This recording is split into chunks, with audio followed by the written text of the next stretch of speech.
ভর্তা তো আমরা অনেকেই পছন্দ করি, অনেক প্রকার ভর্তা খেয়েছি। আজকে যে ভর্তাটা বানিয়েছি আমি 100% শিওর 99% মানুষই এই ভর্তাটা এখনও পর্যন্ত বানিয়ে খায়নি।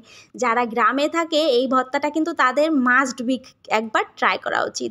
আর আমরা সবাই জানি পেপুলি শাকের গুণাগুণ কিন্তু অনেক। আসসালামু আলাইকুম আমার কলিজার ভাই বোনেরা, আপনারা সবাই কেমন আছেন? আল্লাহর রহমতে আমি অনেক ভালো আছি। আবার চলে আসলাম মৌবুলগের নতুন একটা ভিডিওতে, নতুন একটা রেসিপির সাথে। আজকে দেখাবো পেপুলি শাক দিয়ে একটা মজাদার ভর্তা রেসিপি।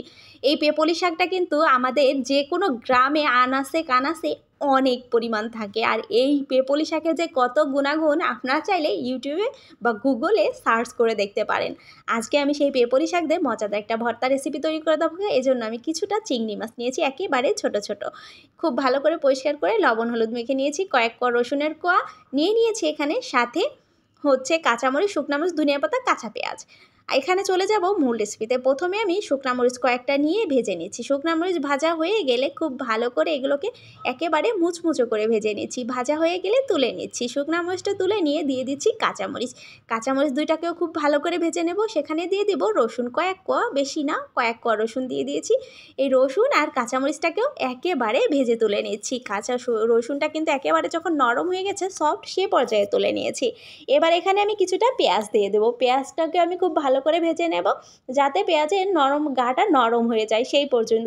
অনেকে যে কাঁচা পেঁয়াজ খেতে পছন্দ করেন সেই পেঁয়াজটা কাঁচা দিয়েই খুব ভালো করে ভর্তাটা মেখে নেবেন। এবার আমি এখানে দিয়ে দেবো সেই পেপুলি শাকগুলো। যে পেপুলি শাকগুলো খুব ভালো করে ধুয়ে একেবারে পানি ঝরিয়ে নিয়েছি। পেপুলি শাকটা তেলের ভিতর দিয়ে খুব ভালো করে নাড়াচাড়া করে একেবারে সিদ্ধ হওয়া পর্যন্ত অপেক্ষা করব। দেখতেই পাচ্ছেন এটাকে নাড়াচাড়া করতে করতে একেবারে কমে কতটুকু হয়ে গেছে। এবার সামান্য লবণ দিয়ে আবারও ভেজে নিলাম। এবার এটাকে সাইডে রেখে পাশে দিয়ে দিচ্ছি সেই চিংড়ি মাছটা। এবার চিংড়ি মাছটাকেও খুব ভালো করে ভেজে নিচ্ছি। চিংড়ি মাছটা আর পেপুলি শাকটাকে খুব ভালো করে এবার মিশিয়ে জাস্ট নামিয়ে নিলেই হয়ে গেছে। আমার পেপুলি শাকটা কিন্তু দেখেই বুঝতে পারতেছেন একেবারে সফট হয়ে গেছে।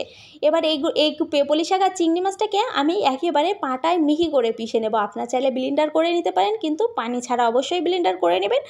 এই তো এবার নামিয়ে এখানে দেখতেই পাচ্ছেন সেই পেপুলি শাক আর চিংড়ি মাছটা বেটে নিয়েছি একেবারে থেতো করে, কোনো একেবারে পাতা কিন্তু আস্তে আস্তে নেই। আর এবার সামান্য পরিমাণ লবণ দিয়ে দিয়েছি। আর এবার রসুনগুলোকে আস্তে আস্তে করে গলিয়ে নিচ্ছি, সাথে পেঁয়াজ, রসুনের কোয়া আর হচ্ছে ধনিয়া পাতা। জাস্ট খেতে এতটা মজা ছিল এই ভর্তাটা, আপনারা অবশ্যই এভাবে ট্রাই করে দেখবেন। আর গ্রামে কিন্তু এই পেপুলি শাকের অভাব নেই, সব জায়গায় পাওয়া যায়। আর এটা এতটা গুণগুণ আপনারা জানলে প্রতিদিনই খেতে ইচ্ছে করবে। আর এই ভর্তাটা যে এতটা মজাদার সেটা যদি একবার বুঝতে পেরে যান, আপনার মনে হবে প্রতিদিনই এই ভর্তাটা আমি ট্রাই করি। আলহামদুলিল্লাহ আমার ভর্তাটা রেডি হয়ে গেছে। গরম গরম ভাতের সাথে এই ভর্তাটা যে এতটা দারুণ ছিল যা বলার বাহিরে। অবশ্যই ট্রাই করে দেখবেন।